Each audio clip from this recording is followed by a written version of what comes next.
Well, hello everybody and welcome back to the channel, and today we're going to take a look at Hop's Charizard. This is a build that I've been seeing doing the rounds recently, and well, I thought I'd give it my own spin, but I will say I've not enjoyed this variant as much as I thought I would. But anyway, as per usual, in the description below there's going to be the usual links, the Decklist, which is also available to copy in the description below. There's the games that we'll play, and of course the fire, well, not the fire energy. Sorry if I sound a little bit out of breath, I just had to do a dash before starting this video, and of course the outro, what I think of the deck. So, as I just hinted at immediately there, why do I not like this version? Well, you may remember we covered Hop's Zoroark a decent bit ago, a couple of weeks ago in fact. I think that's the better version. Now, I know that might come as a bit of a shock, but there's plenty of reasoning for that. Number one, Zoroark only needs one evolution and doesn't require rare candies. This does. 2. Obviously Charizard does accelerate fire energy and does hit for dark weakness, but Zoroark does the same thing and only needs one energy to attack. So you can kind of see where I'm coming from there. And of course number 3, Zoroark is a 1-prizer. This is a 2-prizer. Now yes, you may argue that obviously Hop's Zacian is a 2-prizer, and that's correct, that's the whole point of the deck though.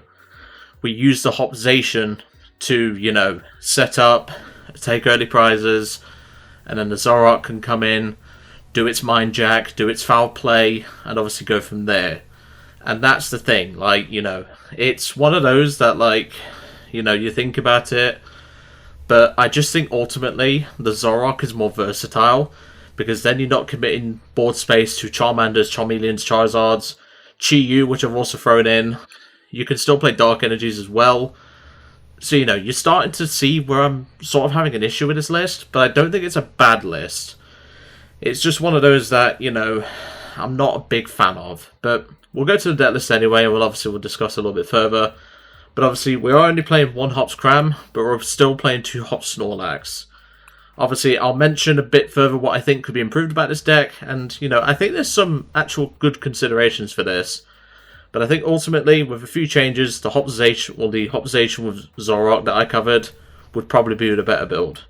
Anyway, let's go to the deck list, and let's have a quick look. And welcome to the deck list. So, as I said, there's quite a few things that are good about this list. But I think ultimately, the Hop Zoroark list I covered is probably the better build. Now obviously the Hop Zoroark build doesn't necessarily hit the hardest, and obviously it is technically 10 short with a full bench on a Gardevoir, but there are techs to include for that. Obviously a Vitality Band, but we're not here to discuss that deck list. That was a pretty good deck list. But the main thing about this list is obviously we have to play candies, we have to switch our energies to fire, we have to obviously include a 2-2-2 line at the bare minimum. And it just doesn't feel as good. And I don't know if it's just me having a skill issue or something, but I do think this build does fall short. Now obviously it does have benefits over the Zoroark package. Obviously it freely accelerates energy thanks to the Charizards. Obviously we can recycle that energy and obviously redo the Charizard and everything like that.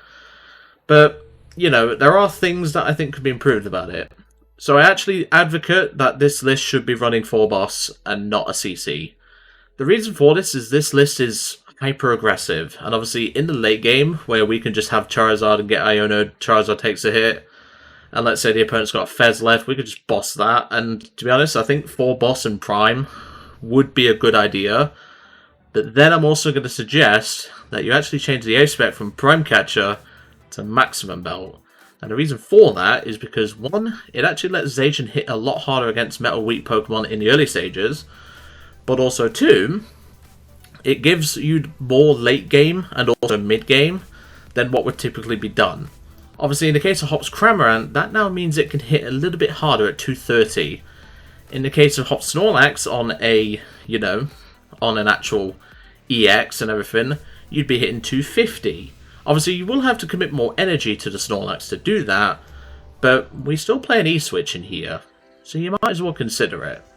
But anyway, obviously we're playing 2 Charmanders, 2 Charmeleons, 2 Charizards, 2 Hop Snorlax, 2 Hop Zacian, 1 Hop's Cram, 1 Bloodmoon Ursaluna, 1 Iron Bundle, 1 Latias, 1 Chi-Yu, 1 Fez, and 1 Mew. I think the Mew could be cut though. 4 Arven, 3 Lillies, 3 Boss, which I think should be 4, 1 Iono, 4 Nest Ball, 3 Ultra Ball, 2 Rare Candy, 2 Pokégear, 1 Buddy Poffin, 1 Counter Catcher, which should be the 4th boss. But obviously this is just, I'm keeping the CC just for this video because I think it's still nice to have it. But obviously I recommend going to 4 boss. 1 Hops Bag, which could be up to 2, 1 Super Rod, 1 Prime Catcher, 1 Night Stretcher, 1 Earthen Vessel, 1 Energy Switch, 3 Hops Choice Bands, 3 Post-Its, 5 Fires, and 2 Jets. I think ultimately, like I said, this list does have some benefits over the Hops Zoroark list. But I think ultimately, I think the Zoroark list is better. Now, obviously, the Zard can obviously be a lot more aggressive early on. And obviously, in the case of the Zoroark, you do need to play Ignition Energies and Hildas. But Hilda's a good card to have anyway, to be fair, in the format, with like Jet Energy, Ignition Energy, Dark Energy in the format.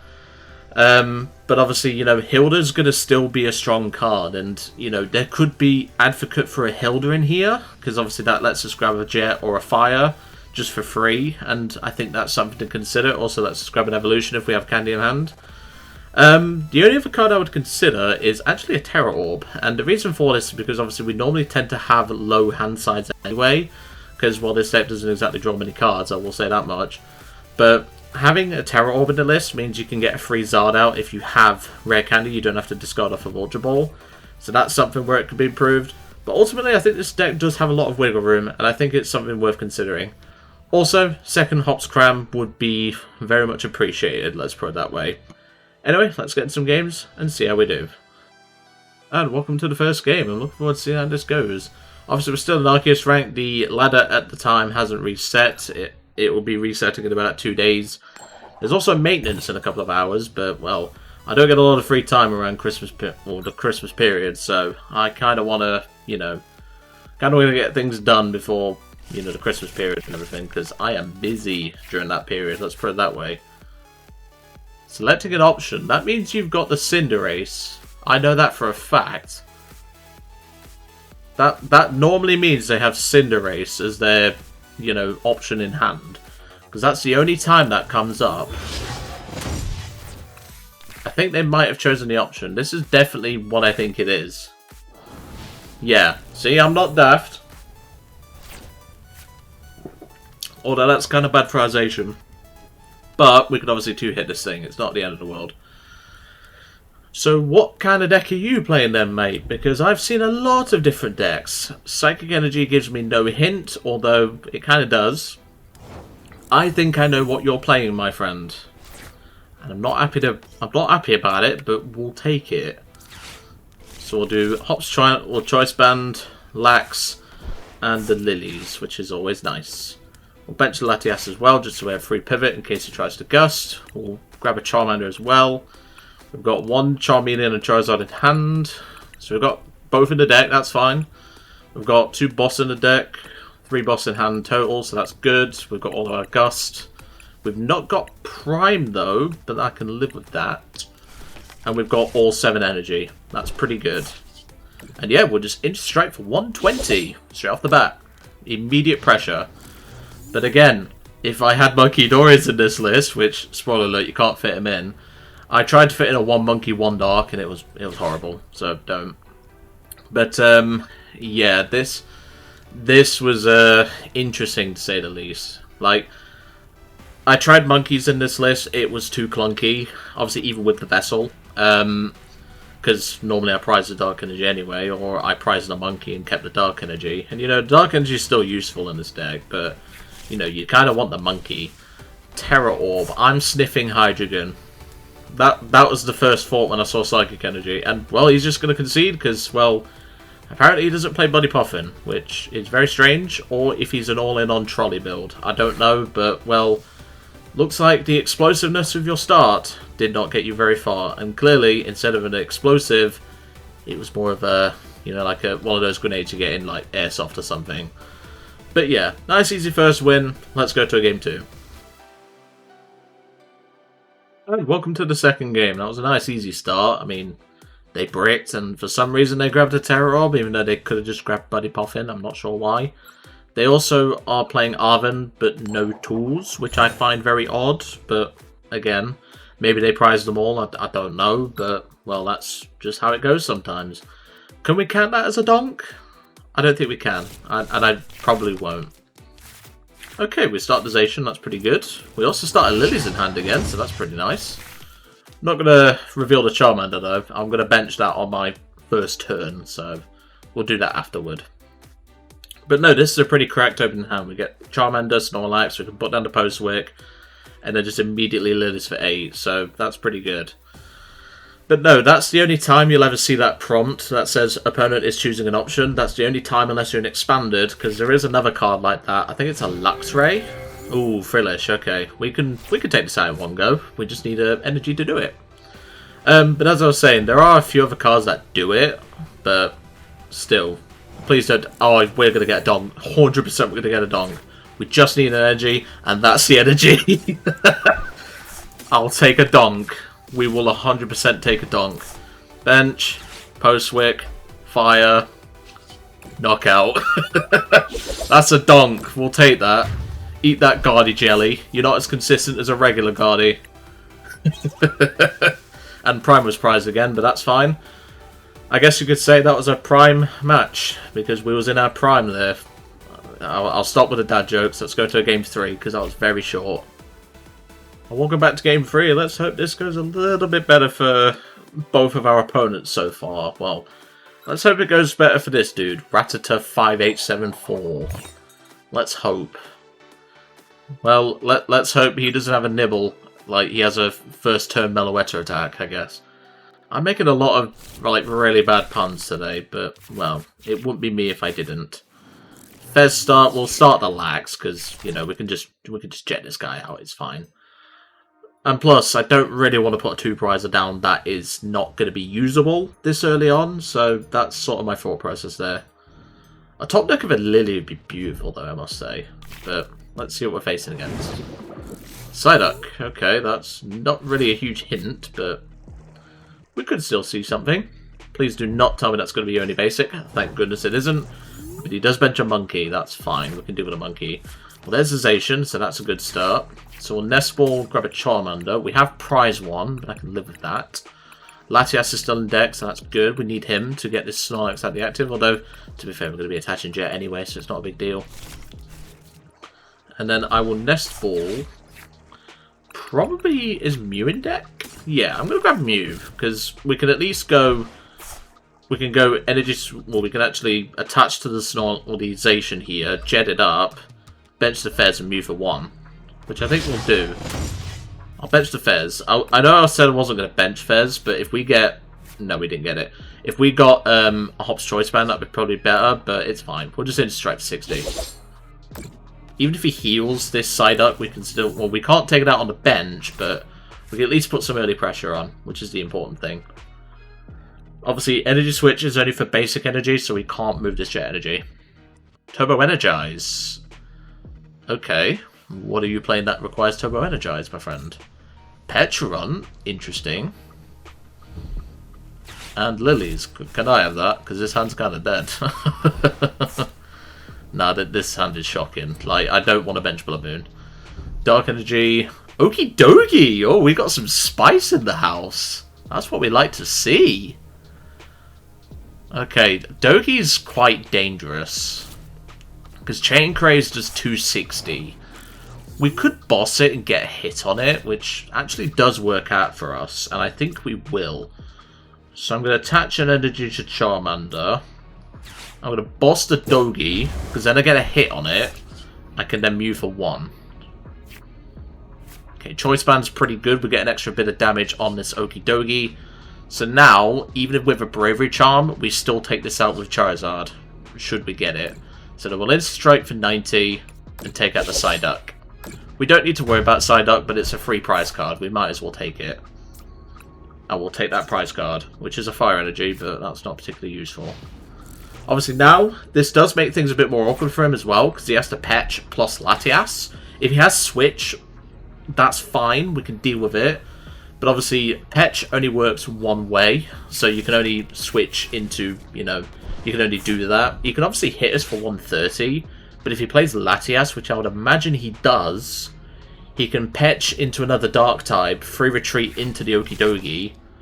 Oh no, he's got the Latias, so he can go into the Fez and then Petch into the Okie Dogi, so that's kind of bad. We do get Fez draw though, so that's at least something. He's obviously going to run errand with a Kang. Yeah, I like the fact that Okidogi's got his representation. Like, this is a good card. It's just never seen the light of day. Like, it has potential. You know, like this card's pretty good. I don't know why you're putting that on because you don't need it right now. There's a Vessel, so you have the knockout. Well, the knockout on Zacian. You don't need the Mochi. You do 260. But obviously, we'll have to hope that both Fez and Mew can put in some work here, because we might have to bench the bear, which I don't like that, Chief, I will say. And there's the poison, attach for turn. Unless you forgot to attach for turn. What? Do you have energy switch? That's the only reason why you would do that. I mean, you could put it on the Charmander and then set up Charizard for later and stuff like that, but unless you have E-switch, which I mean, you might. I don't know. But unless you don't have E-switch, that just feels kind of daft. EXP share. Okay. Do you have energy switch? Because if not, you're whiffing that knockout, my friend. Yeah, he's got it. That's fine. I was going to say, that was a very odd play, but like it makes sense, because obviously he's lining up the Charmander for Okidogi. Well, there's the Chain Crazed for 300. 300. Which is quite a lot of damage, as you can imagine. Ooh, that's actually pretty good. We can actually attack with a Lax here, which is good. And I think we will. So, energy switch. Put you there. Do that. I don't want to bench the bear right now. We'll Mew then Fez. Okay, that's pretty good. Flip the script. Okay, there's Lati, and Lati's going to be pretty useful. Pokégear is also pretty useful. Lillie's is excellent. We like to see it, that's for sure. So no more Lillies. We get the Post Whip, which means we can bounce this Stadium. I can also thin... Oh yeah, the second Charmander's in the prize cards. Forgot about that. It's fine, not a big deal. So then we'll free retreat into the Lax. Dynamic Press 230. Take out the Dogi. So that's forcing a lot more out of them. Obviously, they can just go like... well, no, Janine wouldn't do it. But no, Janine would. If they Janine to the Fez and the Petch, they then energy switch to the Kang. And then Kang can obviously, you know, do his thing. So, the opponent does have options here. But we're going to need to get a Super Rod off of this Arven. Because we've got 2 fires here. We've got 1 in hand. I didn't check fires in deck. But, I mean, if he manages to take 2 prize cards here, we just win. Because we can just take out the Kang. But he's got no attacker. Like, you know, as I said, if he has Janine plus Energy Switch plus Manual Attach, he could do it. But that's a lot to ask for. And even then, I'd probably go for the Fez, just so it limits his options. But no, I love seeing that Okidogi's getting representation. You know, it's a card that when we all first saw it, was on with the Monkey Dory EX as well. Obviously Fez, the Petch and everything. You know, there was decks out there at the time. I was playing Crisis 3 when that deck first came out. The remaster, Crisis 3. A pretty good game that was. And to be honest, I enjoyed it quite a lot. Okay, he's got the Bloodmoon. But if you take a prize card here, there's a Janine. So he could have a response here. Obviously, Janine is only 2 dark types. But he can still thin his deck out. And if he has Energy Switch plus a Manual, he can actually attack. Oh, he's going for the Patch. Okay. It will be doing 180. But obviously, if he manages to CC, which he does, that's pretty good for him. He's going to take out my Mew. I don't think that's correct. Well, I mean, then again... You can only take out Latias or Mew. I think taking out Latias would have been better, though. I don't think taking out Mew here is correct, but we can at least Iono them to a low hand size. So that's at least something. We can promote the Snorlax, because then again, no, Snorlax is actually kind of bad here. So I'll promote the Lati, because Snorlax knocks himself out, which is why I'd love to have monkeys in this list, but I literally can't. So we'll Ultra Ball away Charmander and Postwick. Let's check fires in decks. I'm probably going to respond with Zard. If there's just one in there, that's fine. It's if there's none, there's a problem. There's two in there. Excellent. That's fine. So then we'll go into the Zard. We'll Infernal Rain. Get the 2 out and put it on a Zard. I'm going to attach to Fez just in case Latias gets gusted. I mean, to be fair, if Latias gets gusted, that's game. And I'll Iono. Don't want you having 14 cards in there, my friend. My 1 copy of Iono, which I kept in this list, is coming in clutch. Ooh, no, Cram's useless, so we will Fez. There's Prime. Yeah, we have to deal with Patch. I mean, if he has it, he has it, because we have to deal with Patch here. There's no opportunity elsewhere. Well, Nest Ball to Thin. What do we grab here? We'll just grab the Bundle, I guess. Bundle's useful to have. And yeah, we'll just burn in Darkness and hope for the best.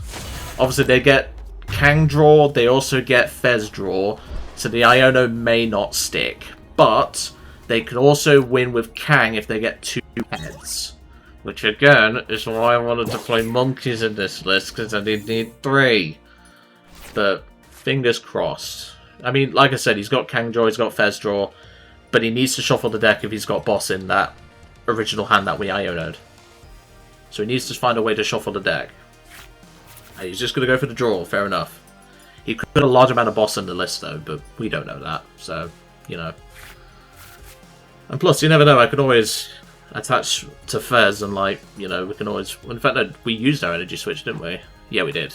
So, Fez is not going to be attacking in this video, unfortunately. Well, it could, but later on. Gravity Mountain's annoying, but he still needs only 2. So, you know, it's if he finds Monkey Dory attachment and then E-switch, he can win with this. So, you know, it's not looking great. Counter Catcher. Go for the Fez. Okay, sure. Attach. He's going for it. He needs a head. Oh, you play Black Belt? Nah, that's a vile way to lose. And well, he'd have had it on the Zard anyway. That's 2 heads. 340 damage. I mean, the Black Belt makes sense, I guess, but that's just evil. He was playing a lot of... That was his second CC, so I guess, you know, like... CC's pretty good in that deck, I guess, but... Okie Doki's an aggressive archetype. That seems counterintuitive, but anyway. Unfortunate loss there. Let's go to a game 3.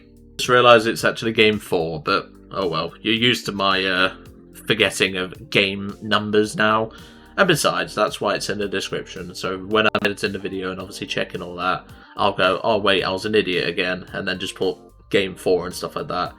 Main reason we're going to a game 4 is because obviously the first 2 games are quite short, and obviously the third game was actually a decent length, but you know, I like to try and give a decent run time so you can see how the deck does. Obviously we've had a couple of easy wins, obviously 1 donk, and obviously the Okidogi player managed to get the win there, but well, that's just how it happens, you know. You're not always going to win every game. I've said this before, and well, I will take that L. So we've given away the fact we're playing Zard.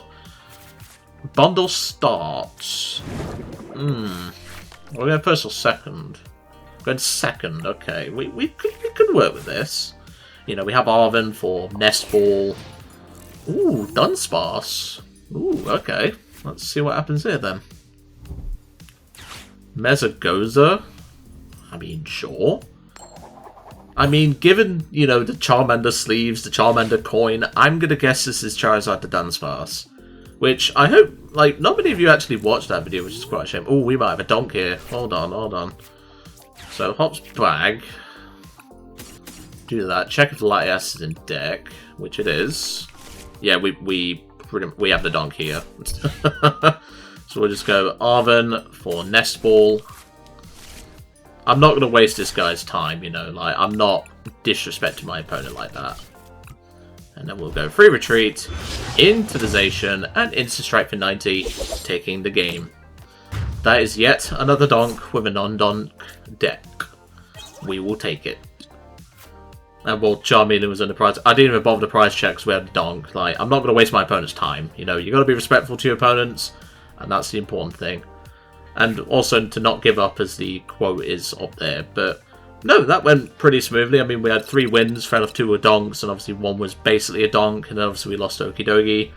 But that was a really weird Okie Dokie list, because like I said, they tend to be an aggressive archetype, and having 2CC just seems a bit counterintuitive, but hey, I don't make the deck, you know? I just, like, as some people on Twitter would say, I don't know, I just work here, you know, like...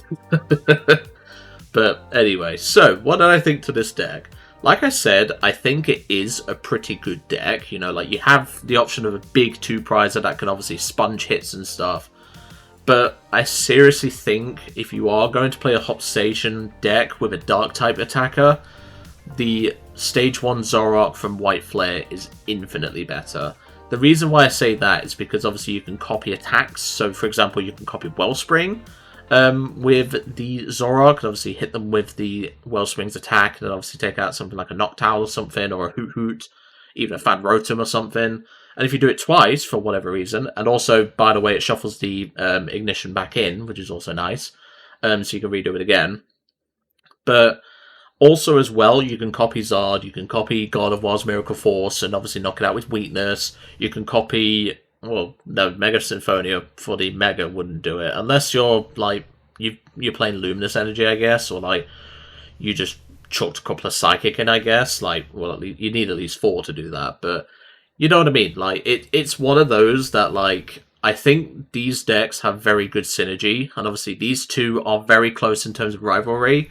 I think if you support Hop Station versus, well, the Zoroark version versus this version, I think the Zoroark version would still win because it has more options, and obviously it can force a single prize board state in some cases, whereas this list can't, and I think that's what ultimately holds it back. You know, you can have the Cram, you can have the Lax, but having the Zoroark, which can then copy things like Latias's attack, like Eon Blade for 200, knocking it out because of weakness, you know, you'd have those extra options, which the Dark-Starred version of this wouldn't have. And that's sort of what I'm trying to reiterate, is the fact that you still get to play monkeys in that build as well. So even if the Zard isn't swinging and their Zacian is swinging, you can then use their damage back at them, so to speak. And I think that's what gives the Zoroark version the edge. And I think personally that's why we should be playing it. But anyway, I'm going to leave you all to it for today. I really hope you enjoyed seeing Hop Station with the Charizard package, and I'll see you next time.